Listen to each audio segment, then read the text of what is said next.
राधे राधे प्यारे विद्यार्थियों, P block chapter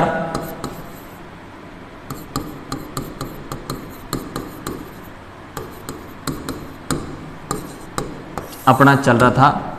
इस पी ब्लॉक एलिमेंट चैप्टर में अपन पढ़ रहे थे, याद करो, नाइट्रोजन फैमिली।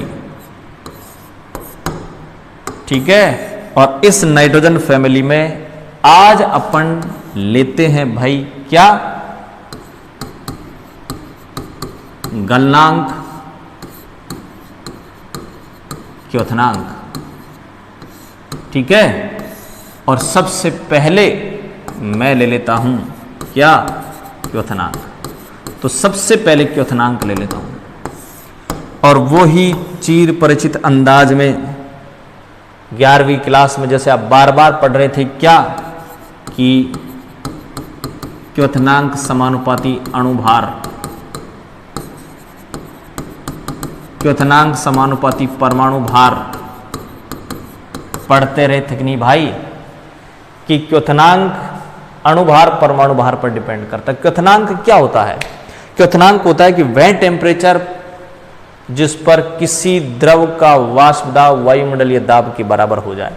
जैसे सपोज मैं बात करूं कि पानी का क्योथनांक कितना है भाई साहब, 100 डिग्री सेल्सियस है। तो पानी का क्योथनांक 100 डिग्री सेल्सियस का मतलब क्या है?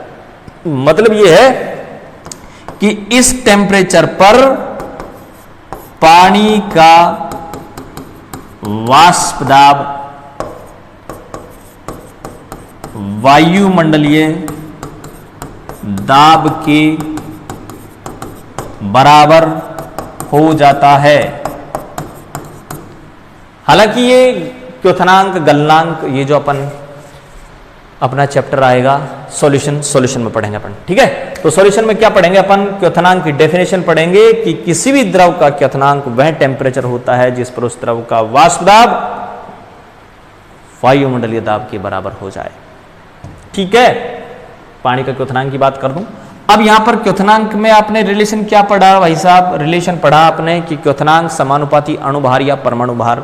मैं बात करता हूं नाइट्रोजन परिवार की, तो नाइट्रोजन परिवार की बात कर लूं, पहले इसको हटा दूं। अब बात करूं नाइट्रोजन, फास्फोरस, आर्सेनिक, एंटीमनी और बिस्मिथ, और मैं इनके लिख दूं क्या, मैं इनके परमाणु भार लिख दूं। परमाणु भार इसका 14, इसका 31, इसका 75, इसका 122 और इसका 209। तो आप क्या देखेंगे भाई कि ऊपर से नीचे जाने पर परमाणु भार बढ़ता जा रहा है। और भाई अपन ने क्या देखा था कि क्योथनांक समानुपाती परमाणु भार, तो परमाणु भार अगर बढ़ता है तो क्योथनांक भी बढ़ता है। हालांकि गलनांक भी बढ़ता है, ध्यान रखना, गलनांक भी बढ़ता है, क्योथनांक भी बढ़ता है, दोनों ही बढ़ते हैं परमाणु भार में। कुछ एक्सेप्शन को छोड़ दे तब की बात है।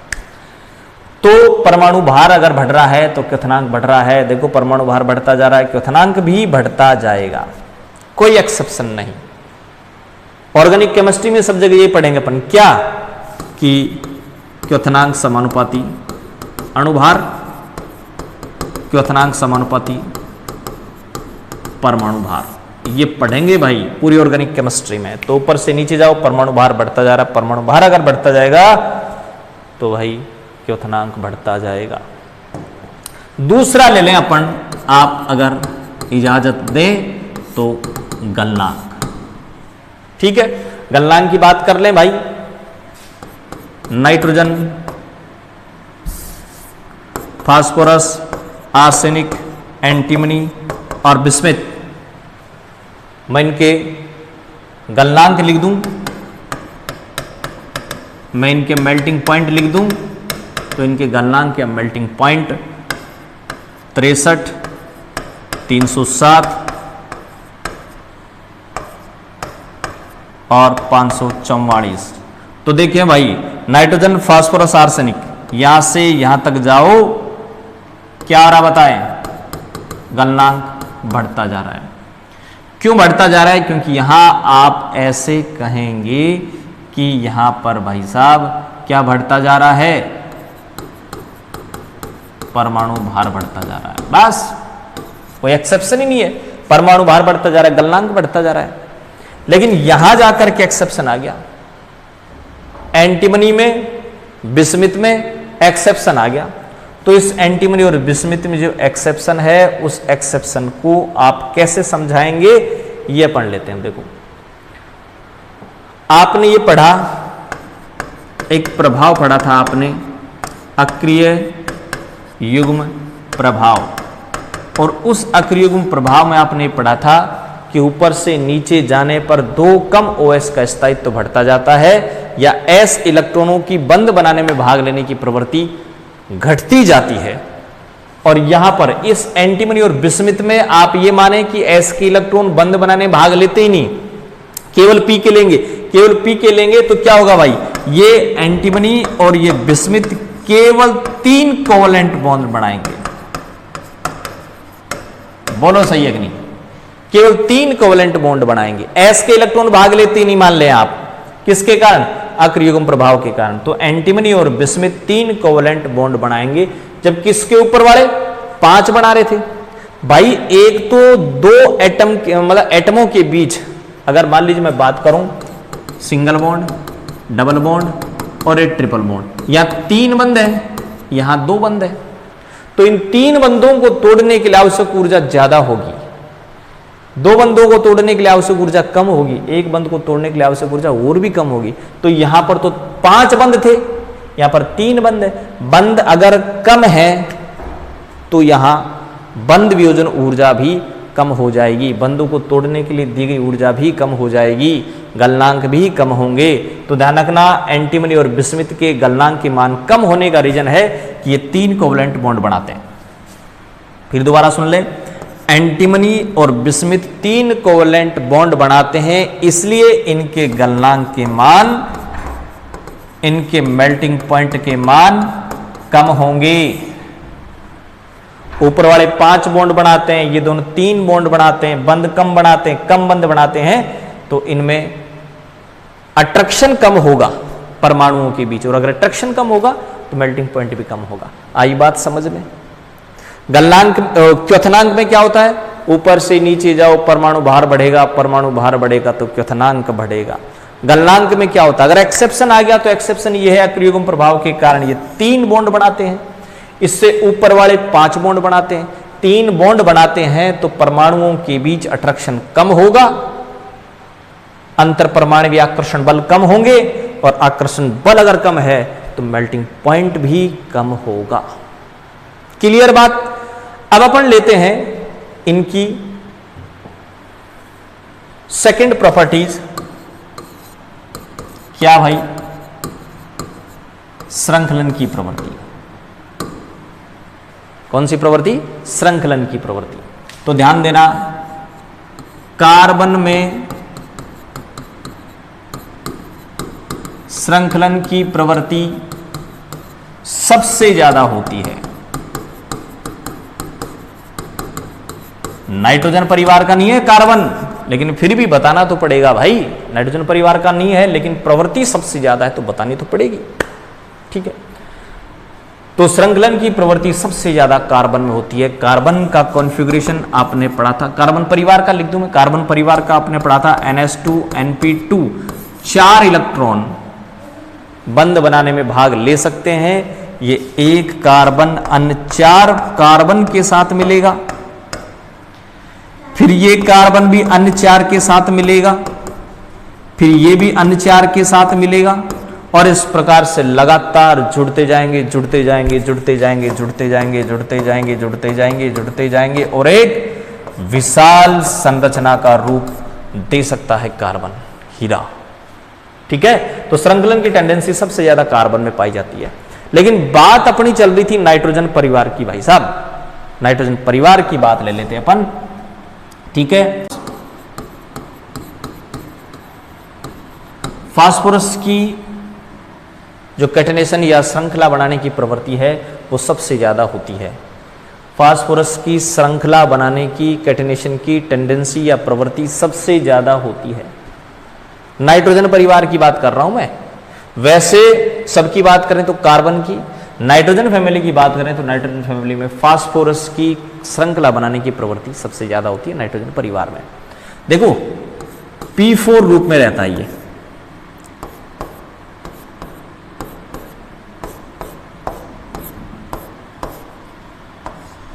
ये लो 4 एटम जुड़ गए। और भी इसके कई रूप हैं, जैसे मान लीजिए मैं दूसरा बताऊं एक आपको, इस प्रकार से भी ये श्रृंखला बनाता है।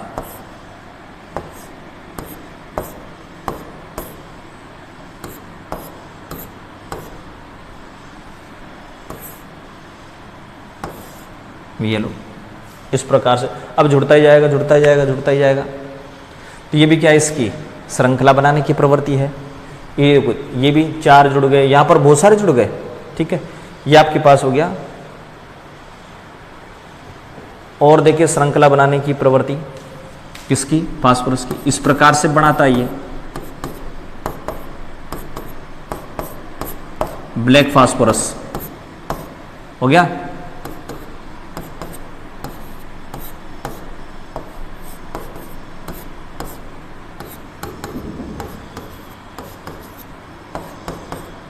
ये लो भाई, अब जुड़ता ही जाएगा। और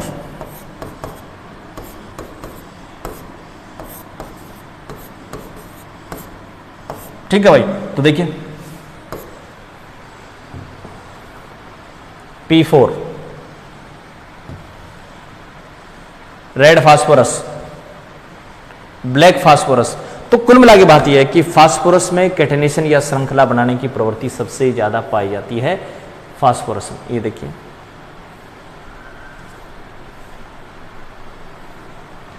ठीक है भाई। अब अपन बात करते हैं कि साहब क्या नाइट्रोजन में भी कैटेनेशन की टेंडेंसी पाई जाती है। तो नाइट्रोजन में भी श्रृंखला बनाने की प्रवृत्ति पाई जाती है, लेकिन बहुत कम मात्रा में। नाइट्रोजन परिवार की बात करें तो नाइट्रोजन परिवार में फास्फोरस की श्रृंखला बनाने की प्रवृत्ति सबसे ज्यादा पाई जाती है, फिर नाइट्रोजन की श्रृंखला बनाने की प्रवृत्ति थोड़ी सी कम पाई जाती है। जैसे मान लीजिए मैं यहां पर बात करूं एक एजाइड आयन की। एजाइड आयन होता है साहब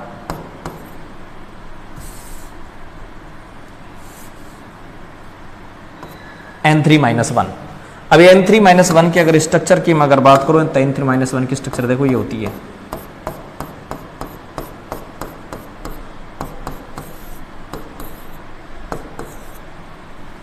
हो गया, 3 एटम जुड़ गए, ट्राई एटॉमिक।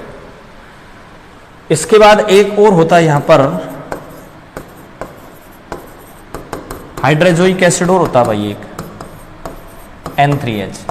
यहीं पर इस -1 की जगह मैं H जोड़ दूं, इधर जोड़ दूं चाहे इधर जोड़ दूं, तो यहां जोड़ दिया। मान ली सपोज मैंने H and double bond N, यहां माइनस ही रह जाएगा, यहां प्लस हो जाएगा, यहां ये चार्ज खत्म ही हो गया।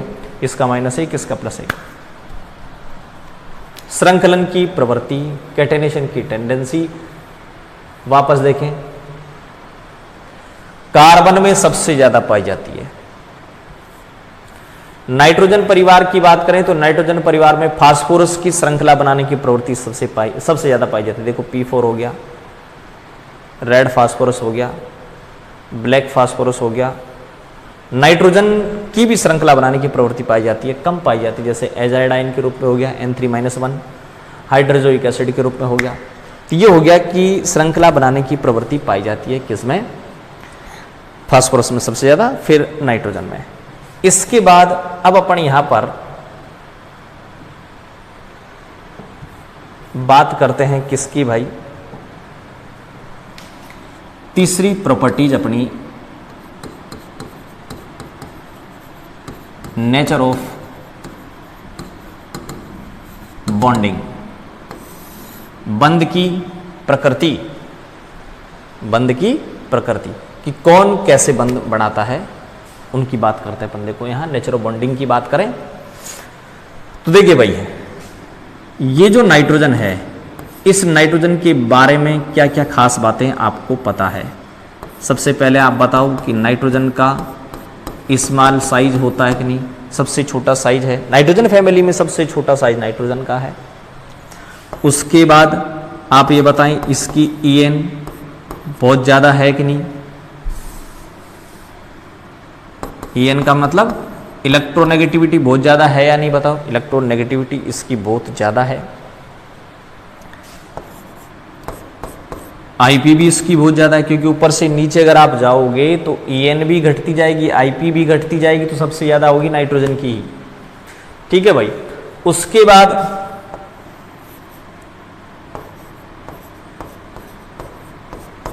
वैकेंट d ऑर्बिटल, इसमें एब्सेंट है, बताओ है कि नहीं। इसमें d कक्षक नहीं है। तो नाइट्रोजन की 4 प्रॉपर्टीज है, स्मॉल साइज, En ज्यादा, IP ज्यादा, d orbital absent, d orbital absent. इन्हीं 4 कारणों से ये जो नाइट्रोजन है, ये नाइट्रोजन असामान्य व्यवहार शो करता है भाई।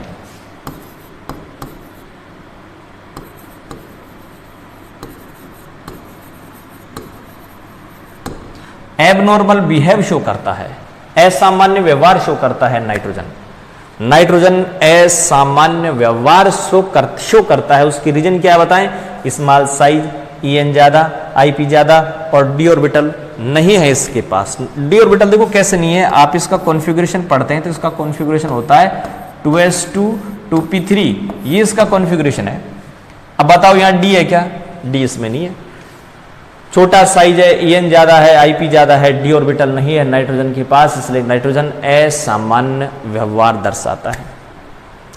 इन्हीं असामान्य व्यवहार के कारण क्या होता है भाई, ये जो 4 असामान्य व्यवहार है नाइट्रोजन के, इसलिए नाइट्रोजन की अगर मैं बात करूं तो देखो ये नाइट्रोजन का कॉन्फ़िगरेशन क्या होता है भाई, s2p3। ठीक है।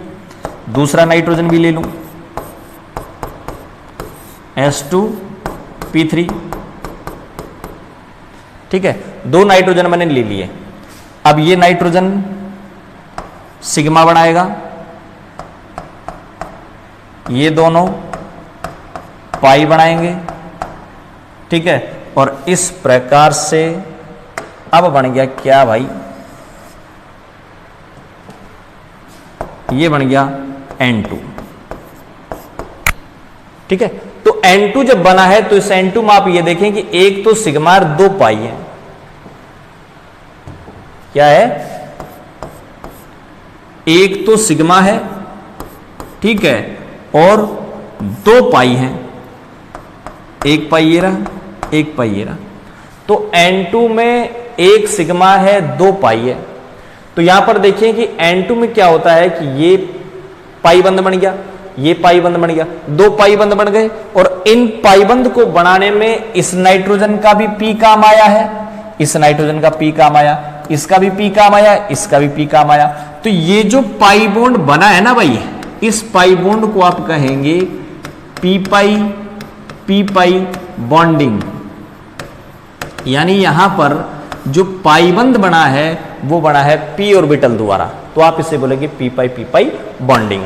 तो ध्यान रखना, नाइट्रोजन पी पाई बॉन्डिंग कर लेता है, जबकि इस नाइट्रोजन के अलावा और फास्फोरस हो गया, आर्सेनिक हो गया, एंटीमनी हो गया, वो सारे के सारे पी पाई बॉन्डिंग नहीं करते। बड़ी इंपॉर्टेंट बात ध्यान रखने वाली कि नाइट्रोजन पी पाई कर लेता है, बाकी पी पाई बॉन्डिंग नहीं करते। नाइट्रोजन पी पाई बॉन्डिंग कर लेता है, कारण स्मॉल साइज, En ज्यादा, IP ज्यादा, वैकेंट d ऑर्बिटल नहीं है। इस कारण से ध्यान रखना, नाइट्रोजन पी पाई बॉन्डिंग कर लेता है। ठीक है, और इसी पी पाई बॉन्डिंग के कारण,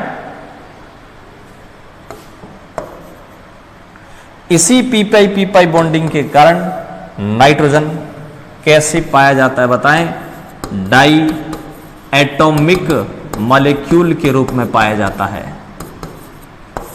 डाई एटॉमिक मॉलिक्यूल्स के रूप में पाया जाता है, यानी N2 के रूप में। डाई एटॉमिक का मतलब क्या होता है, N2, 2 एटम इसमें, तो डाई एटॉमिक मॉलिक्यूल के रूप में पाया जाता है, जिसमें N और N के बीच में जो बॉन्ड डिस्टेंस है वो है 109 पिकोमीटर।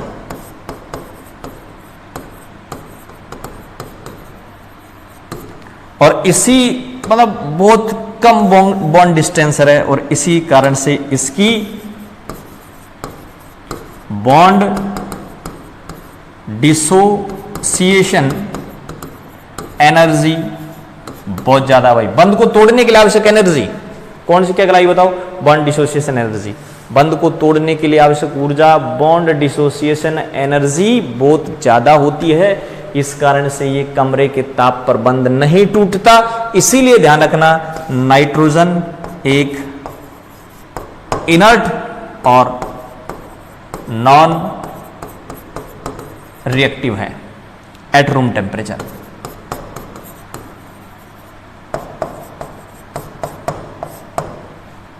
तो ध्यान रखना इनर्ट है, नॉन रिएक्टिव है एट रूम टेम्परेचर पर। इसलिए ध्यान रखना कुरकुरे चिप्स के जो पैकेट हैं उसमें नाइट्रोजन भरी जाती है। कारण कि नाइट्रोजन इनर्ट गैस है, अक्रिय गैस है, क्रियाशीलता बहुत कम है। नॉन रिएक्टिव बोल दिया मैंने, ठीक है भाई। हालांकि बहुत कम क्रियाशीलता होता है, मैं इसको बोलूं लेस रिएक्टिव है, ऐसे बोल सकते हैं आप इसको। नॉन की जगह चलो मैं लेस रिएक्टिव कर दूं, हालांकि सही है, कोई दिक्कत नहीं, ठीक है। तो मैं बोल दूं क्या, लेस रिएक्टिव है। लेस रिएक्टिव है, इनर्ट है N2 रूम टेम्परेचर पर, इसलिए N2 को कुरकुरे चिप्स के पैकेट में भरा जाता है भाई। तो फिर दोबारा ध्यान से सुन लें, नाइट्रोजन में पी बॉन्डिंग होती है, कारण है छोटा साइज, EN ज्यादा, इसलिए पी बॉन्डिंग के कारण ये N2 रूप में पाया जाता है। और इसी N2 रूप की जो बॉन्ड डिस्टेंस है, बंध लंबाई है, वो बंध लंबाई होती है 109 पिकोमीटर। बहुत छोटा बंध है। बंध छोटा होगा तो उसको तोड़ने के लिए आवश्यक जो एनर्जी है बॉन्ड डिसोसिएशन एनर्जी वो बहुत ज्यादा होगी। और इसी कारण से N2 इनर्ट है और लेस रिएक्टिव है। इनर्ट लेस रिएक्टिव का मतलब होता है इसकी क्रियाशीलता बहुत कम होती है भाई, अक्रिय, इसलिए इसको कुरकुरे चिप्स के पैकेट में भरा जाता है। ये नाइट्रोजन की बात हो गई। और दूसरे जो भी बच जाते हैं, जैसे मान लीजिए फास्फोरस P4 रूप में पाया जाता है, आर्सेनिक है, एंटीमनी है, ये सारे के सारे टेट्रा एटॉमिक रूप में पाए जाते हैं, P4, AS4, एंटीमनी 4, ठीक है भाई। इस रूप में पाए, जैसे फास्फोरस P4 की बात करें तो ये P4 है,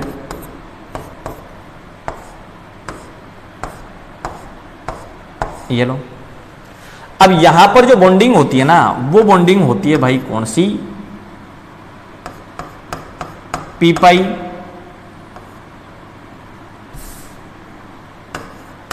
D, ठीक है। तो नाइट्रोजन तो P करता है, जबकि अन्य P करते हैं भाई, ठीक है, P करते हैं। और इस कारण से ये P4 है, AS4 है, SB4 है, इस रूप में पाए जाते हैं। अब ये जो बॉन्ड है, ये बॉन्ड क्या होता है भाई, ये बॉन्ड वीक है,